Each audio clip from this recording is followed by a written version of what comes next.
Hi guys, आज हम लोग करेंगे Modigliani and the Miller approach.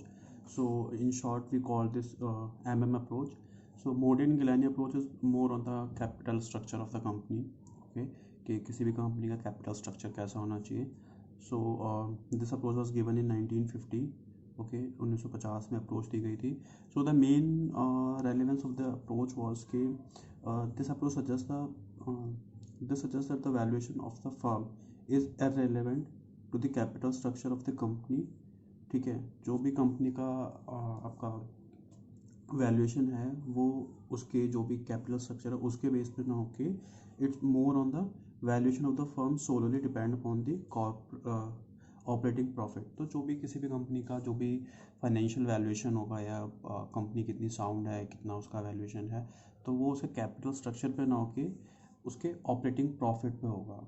मतलब कैपिटल स्ट्रक्चर इसकी लाइक उसमें इक्विटी कितना है, डैप कितना है, ये सब चीज़ें ना देख के कि उसका एक्चुअल प्रॉफिट कितना है उसके बेस पर उसका वैल्यूएशन होगा. Okay, so let's see what is the capital structure. So this is the way of company finance its assets. A company can finance by equity और different combination of equity and debt. So basically किसी भी company के पास majorly दो option होते हैं अपने अब तीन ऑप्शन होते हैं अपनी एसेट्स को फाइनेंस करने के लिए. The first one is it completely depend upon the equity part. Okay, either the company go with the completely on DAB.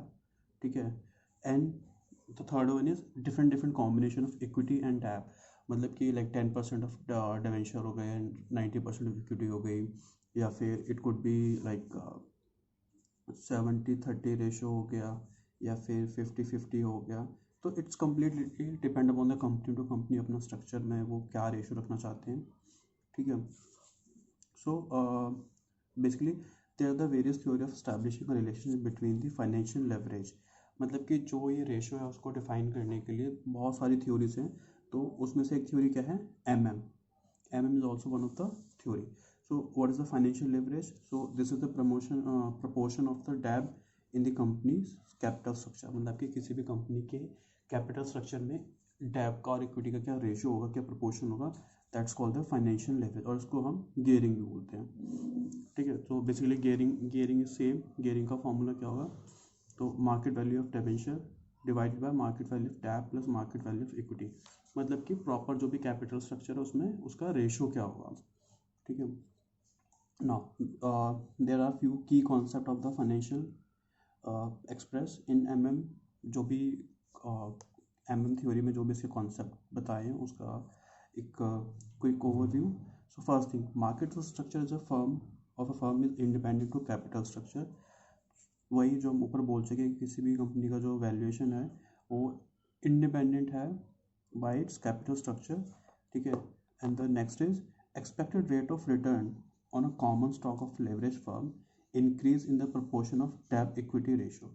सो किसी भी कंपनी का जो रेट ऑफ रिटर्न है, जो रिटर्न है उसके ओवरऑल इन्वेस्टमेंट पे, वो इंक्रीज करता है by the different combination of equity और डिफरेंट कॉम्बिनेशन ऑफ डैप और इक्विटी के रेशियो से.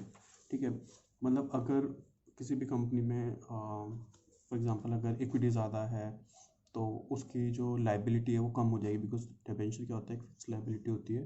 एट द सेम टाइम जो हमारा इक्विटी होती है वो फिक्स लाइबिलिटी नहीं होती है. ठीक है, उसमें ऐसा नहीं कि आपको हर मंथ या फिर हर हाफ ईयरली या ईयरली उसको आपको इंटरेस्ट पे करना ही करना है. अगर कंपनी ने प्रॉफिट अर्न करा देन ओनली जो इन्वेस्टर है उनको डिविडेंड मिलेगा. ठीक है, सो ये बेसिकली डायग्राम है. ठीक है, अभी तो उसको देख लेते हैं, उसको एक्सप्लेन हम जब कंक्लूड करेंगे थ्योरी को जब देखेंगे. So on a left hand side यहाँ पे क्या हमारा WACC विच इज़ क्या, weighted average cost capital cost. ठीक है, एंड दिस इज हमारा डिफरेंट रेशोज़ हैं इक्विटी और डैप के. ठीक है, मतलब यहाँ पे कुछ एक कॉम्बिनेशन होगा, यहाँ पे कुछ एक कॉम्बिनेशन होगा, एंड उसके जो भी हमारे ये जो पार्ट होगा, जो सबसे बॉटम वाला पार्ट होगा, यहाँ पे क्या होगा, हमारा जो वेटेज एवरेज कॉस्ट सबसे लो होगी. ठीक है, अब इसमें क्या बोल रहा है वो सेम कि मेरे G* जो मेरी लोएस्ट वेटेड एवरेज कॉस्ट है विच इज़ दिस, ये मेरी लोएस्ट कहाँ पे, यहाँ पे मतलब कि G' पे. ठीक है, सो according to market valuation of a company is determined by the investment decision, not by the financial decision. तो सेम वही उसी बात को एक न्यू लाइन में बोल रहा है कि किसी भी कंपनी का मार्केट वैल्यूएशन उसके इन्वेस्टमेंट डिसीजन पे नहीं लिया जाता बल्कि फाइनेंशियल डिसीजंस पे लिया जाता है, ठीक है। नॉट कि वो इन्वेस्टमेंट कहाँ कैसे करेगा, बट जो उसका अल्टीमेट फाइनेंशियल डिसीजन है उस पर डिपेंड करता है। So there are the few assumption of तो first assumption is there is no tax, मतलब कि अकॉर्डिंग टू उसने बोला कि यहाँ पे टैक्स जैसा कोई सिस्टम नहीं है, ठीक है। Second is limited personal and company borrowing unlimited personal and companies borrowing possible at the same rate of interest. That means कि एक पर्टिकुलर रेट पे कोई भी कंपनी या फिर कोई भी इंडिविजुअल कितना भी बोरो कर सकता है, कितना भी अमाउंट मार्केट से लैंड कर सकता है, ठीक है। The next is dab is risk free, मतलब जो डिबेंचर्स है उसमें कोई रिस्क नहीं है, ठीक है। So basically somehow it's quite safe, but obviously बात है उस पर कुछ रिटर्न मिल रहा है तो there is some amount of risk, because अगर कंपनी फॉर एग्जांपल बैंकरप्ट हो जाती है, उसके पास उसके जो डिबेंचर्स इनिशियली फर्स्ट जो पेमेंट ऑप्शन मिलता है वो डिबेंचर्स को मिलता है, उसके बाद इक्विटी को आता है।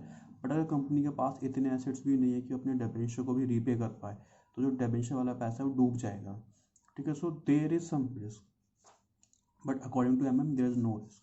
Now next is there is no agency cost, मतलब ब्रोकरेज या फिर जो बेसिकली ब्रोकरेज नहीं है कोई भी इन द इकोनॉमी, ठीक है। The next is there is no information asymmetry, मतलब कि इन्वेस्टर और कंपनी दोनों के पास सेम अमाउंट ऑफ इन्फॉर्मेशन है, ठीक है, जो कि which is not possible in the real life situation, because investor के पास इतनी इन डेप्थ नॉलेज नहीं होती जितनी कि कंपनी के जो लाइक कॉर्पोरेट्स के पास होती है, ठीक है। Now the next is the argument in the approach revolve around the risk and the return, ठीक है। जो भी एंटायर जो आर्ग्यूमेंट है इट्स कम्प्लीटली अराउंड द कि कितना रिस्क है उस पर कितना रिटर्न है, ठीक है। When the company has only equity share holder, ठीक है, when the company has only equity share holder only face the business risk, ठीक है। As DAB increase, shareholder face financial risk as return become more volatile, which means कि जब company के पास सिर्फ equity थी, ठीक है, तो शेयर होल्डर्स को सिर्फ उसका बिजनेस रिस्क फेस करना पड़ता है। दैट मीन्स कि कंपनी का बिजनेस सही चलेगा नहीं चलेगा, मार्केट कैसा रहेगा, उसको सिर्फ ये रिस्क फेस करना पड़ता था, ठीक है। एज सुन एज उसमें जब डिबेंचर आए, जब डैब आया, तो उसको एक रिस्क फाइनेंशियल रिस्क ये भी हो गया कि company has to earn a minimum amount of profit so that वो अपने जो भी उसके डैब है उसको रीपे कर पाए, उसके बाद ही जो शेयर होल्डर्स हैं उनको उनका रिटर्न मिलेगा। तो जब तक सिर्फ इक्विटी था तो there is only a business risk, once the debt part is also in the picture तो उनके पास डबल रिस्क हो गया, there is a financial risk and the business risk. The business risk तो है ही, बट सेम टाइम पे financial risk भी आ गया, बिकॉज अब उनके जो रिटर्न्स हैं वो क्या है, मोर वोलेटाइल है, मतलब maybe there is some possibility कि उनको रिटर्न ज़्यादा मिले, मे बी पॉसिबिलिटी कि उनको रिटर्न मिले ही ना, ठीक है। So there are the few later theories क्या है जो हमने असम्पशंस देखी थी उन्हीं पर देखेंगे। तो first one is the tax effect, okay. तो अब टैक्स इफेक्ट कैसे, the interest payment on corporate debts are deductible, tax deductible, जो मतलब इंटरेस्ट जो हम पे करते हैं डिबेंचर्स पे वो बेसिकली क्या होता है, टैक्स डिडक्टेबल होता है, टैक्स में उसको रिडक्शन मिलती है उस अमाउंट की, ठीक है। सो टेक्निकली जो डैब फाइनेंस है for the firm is treated more favourable, because अगर फॉर एग्जांपल अगर कंपनी ने अपने प्रॉफिट में से 100 रुपये का प्रॉफिट हुआ, उसमें से 50 रुपये उसने एज अ टैक्स पे कर दिया, sorry not tax, it's interest पे कर दिया, ठीक है।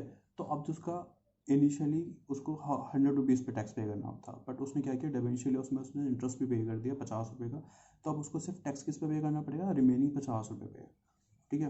जो उसने 50 ऑलरेडी पे कर दिया है उस पर उसको टैक्स रिडक्शन मिल जाएगा ना, मतलब अल्टीमेटली उसको टैक्स रिडक्शन मिल जाएगा, क्योंकि उसको वो अमाउंट उसके प्रॉफिट में रिफ्लेक्ट ही नहीं होगा टेक्निकली, ठीक है।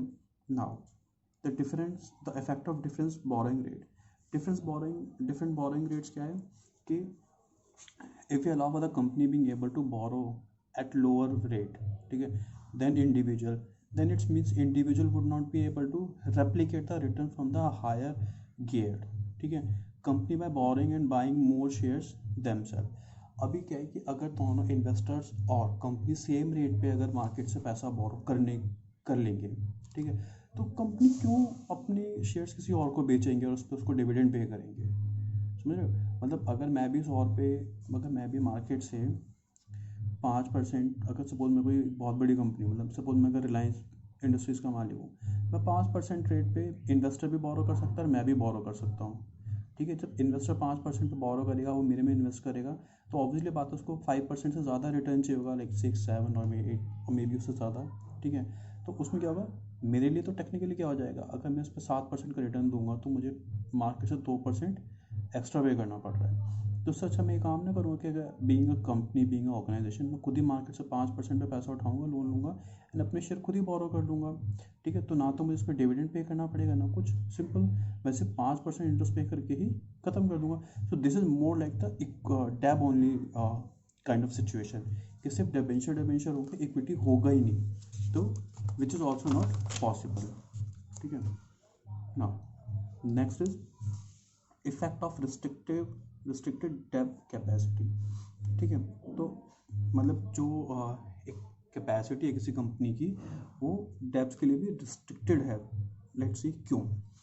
ठीक है, तो एम अज्यूम दैट इंक्रीजिंग डेब्ट can be raised as the same cost as before, but डेब्ट is not risk free, loan capital would reassess the required return of the companies डेब्ट। ठीक है, सो अगर कंपनी के पास सिर्फ डिबेंचर ही होंगे, अगर उसके पास सिर्फ डेब फंड्स ही होंगे उसके कैपिटल स्ट्रक्चर में, तो क्या होगा, उसको डेब इज़ मोर लाइक लोन। आपने लोन लिया, आपको इंटरेस्ट पे करना पड़ रहा है, आपको कैपिटल भी रीपे करना पड़ेगा, तो एक कंपनी के पास एक फिक्स लायबिलिटी हो जाएगी। फॉर एग्जांपल, अगर कंपनी ने 100 करोड़ का उसने डेब इशू करा, ठीक है, एट द रेट ऑफ 5% पे, ठीक है, तो उसको हर साल 100 करोड़ का 5% देना ही देना पड़ेगा एज ए इंटरेस्ट, मतलब 5 करोड़ तो उसको ऐसे देना ही देना है, एंड उसको प्रिंसिपल में सिर्फ कुछ रिड्यूस करना है। दैट मीन्स कि उसके ऊपर क्या एक फिक्स लायबिलिटी है। तो कोई भी कंपनी का मेन काम क्या होता है, to earn profit, to focus on business, ना कि अपने इंटरेस्ट को, अपने फाइनेंशियल जो भी उसकी लाइबिलिटीज़ है उनको मैनेज करना। अगर कंपनी सिर्फ अपना फाइनेंशियल लाइबिलिटी मैनेज करते जाएगी तो एक्चुअल बिजनेस कब करेगी। So there is also a restricted for debt. ठीक है, टैब्स के लिए भी रिस्ट्रिक्शंस हैं। नाउ अब लेट्स कंक्लूड दिस। सो अगर by putting all the arguments together, ठीक है, क्या हमें कंक्लूड हुआ है, the level of debt will initially reduce the working average capital cost as lower cost of debt and taxing. मतलब कि जब कंपनी में हम धीरे धीरे टैब वाला पार्ट बढ़ाते हैं, ठीक है, तो उससे क्या होता है कि हमारी जो कॉस्ट है वो रिड्यूस होती है। ठीक है, and however debt finance increase both equity and debt holder will require a higher return. ठीक है, अब जैसे टैब फाइनेंस बढ़ेगा तो उसमें क्या होगा, जो इक्विटी और टैब होल्डर्स हैं उनको हायर रेट चाहिए। क्यों? क्योंकि उनका रिस्क बढ़ रहा है। रिस्क कैसे बढ़ रहा है इक्विटी वालों का? सी, अगर फॉर एग्जांपल कंपनी का प्रॉफिट ही 10 करोड़, ठीक है, उसका जब प्रॉफिट ही कुल मिला के 10 करोड़ है, उसमें से उसको पता है कि मुझे 5 करोड़ का अपना अभी इक्विटी पे करना है, सॉरी अपना डिबेंचर पे करना है। ठीक है, अब रिमेनिंग 5 करोड़ बचा। अब मैं अगर अपना डिबेंचर बढ़ाता जाऊँगा, टैब बढ़ाता जाऊँगा, तो ये 5 करोड़ भी मेरे को बढ़ जाएगा ना, मतलब मे बी इट गो 6, 7, 8। ठीक है, तो जैसे जैसे मेरी लाइबिलिटी बढ़ती जाएगी मेरा रिस्क बढ़ता जाएगा। ठीक है, और जो इन्वेस्टमेंट का रिटर्न है वो किससे डिपेंड करते हैं? The higher risk the higher return. ठीक है, अगर आपको हायर रिटर्न चाहिए then you have to take a higher risk. Same जैसे जैसे डैप बढ़ता जाएगा तो मेरा रिस्क अमाउंट बढ़ता जाएगा टू गेटिंग रीपेड, एंड मेरी जो एक्सपेक्टेड रिटर्न है ऑन माई इन्वेस्टमेंट वो भी मेरे बढ़ जाएंगे। ठीक है, they will be a point where cost of increase gearing, मतलब कि लेवरेज वाला जो पार्ट था, लेवरेज वाला पार्ट था, बिगिन टू आउटवेट, ठीक है, the benefit and the working capital weighted average capital cost of capital being increase. मतलब कि अभी से अपने डायग्राम पे आते हैं। ठीक है, फॉर एग्जांपल यहाँ से हम स्टार्ट करते हैं। यहाँ पे इक्विटी मतलब फॉर एग्जांपल 5% था, रेस्ट ऑफ द इक्विटी था। जैसे जैसे डैप बढ़ा, ठीक है, इक्विटी रिड्यूस हुआ और एक कॉम्बिनेशन आया और मेरा जो working average cost of capital है वो रिड्यूस होना शुरू हुआ। ठीक है, यहाँ तक रिड्यूस हो रहा है। ठीक है, ओके, आफ्टर दिस पॉइंट अगर मैं डैब बढ़ाता हूँ अपने कैपिटल स्ट्रक्चर में, तो उससे क्या है, मेरा जो एवरेज कॉस्ट है वो मेरा बढ़ता जा रहा है कैपिटल के लिए and start rising. So this diagram is basically U shape diagram somehow. ठीक है, एक पॉइंट पे आके वो राइज करना स्टार्ट कर देगा और एक पॉइंट से एक पॉइंट तक वो रिड्यूस होगा। तो this is the equilibrium point. ठीक है, सो जो पॉइंट है जो मेरा जी डैश होगा, that's called the optimal capital structure. Okay, I hope आपको समझ में आएगा। Thanks for watching.